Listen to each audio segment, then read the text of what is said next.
तो आज बात करते हैं दिल्ली में हुए एक ऐसे क्राइम की जिसने सच में सबको हिला कर रख दिया। पर देखिए, ये कहानी सिर्फ एक जुर्म की नहीं है। ये कहानी उस टेक्नोलॉजी की भी है जिसने एक डिजिटल फुटप्रिंट, एक डिजिटल निशान के जरिए मुजरिम को सीधा सलाखों के पीछे पहुंचा दिया। अब ये जो पूरा केस है ना, इसकी पहेली सिर्फ 3 चीजों से सुलझती है। सोचिए, एक चाबी जो भरोसे का प्रतीक होनी चाहिए थी, वो बन गई धोखे का हथियार।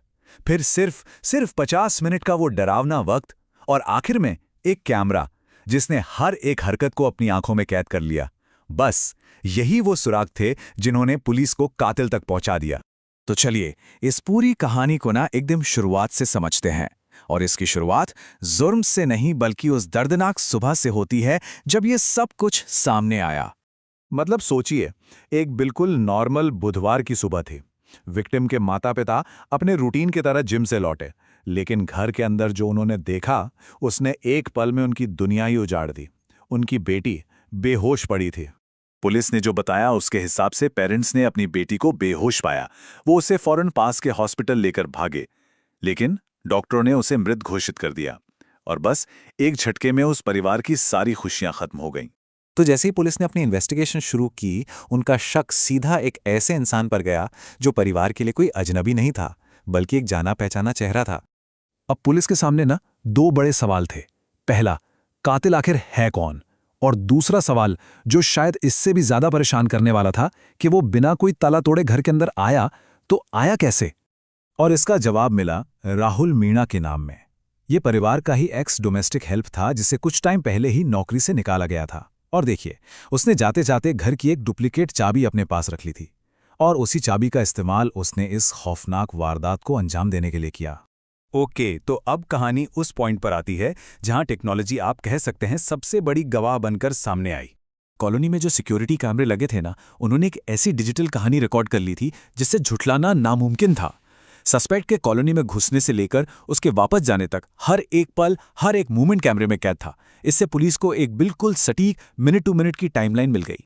कैमरे के फुटेज ने सब कुछ शीशे की तरह साफ कर दिया था। सस्पेक्ट सुबह 6:30 बजे कॉलोनी में एंटर करता है और ठीक 7:20 पर वहां से निकल जाता है।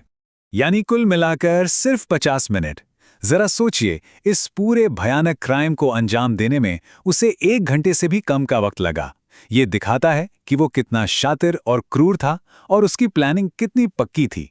लेकिन बात सिर्फ सीसीटीवी फुटेज पर खत्म नहीं होती। घर के अंदर जो फोरेंसिक सबूत मिले, उन्होंने तो इस क्राइम की और भी ज्यादा डरावनी तस्वीर सामने रख दी।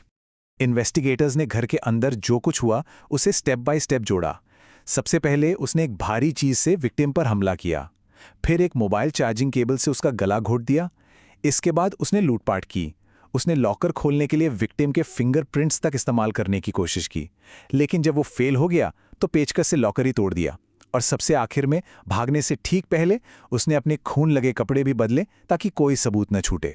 और पोस्टमार्टम रिपोर्ट से एक और दिल दहला देने वाली लेकिन बहुत जरूरी बात पता चली।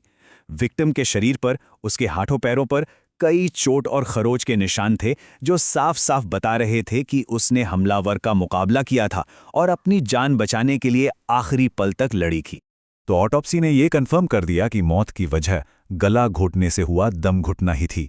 इस रिपोर्ट ने न सिर्फ हमले की वहशत को सामने रखा, बल्कि पुलिस की जांच को एक सॉलिड साइंटिफिक बेस भी दे दिया। सबूतों का ये जो डिजिटल ट्रेल था ना, वो पुलिस को सीधा सस्पेक्ट तक ले गया। तो चलिए अब देखते हैं कि उसकी गिरफ्तारी आखिर हुई कैसे। तो सीसीटीवी फुटेज और बाकी डिजिटल सबूतों की मदद से पुलिस ने सस्पेक्ट को ट्रैक करना शुरू कर दिया।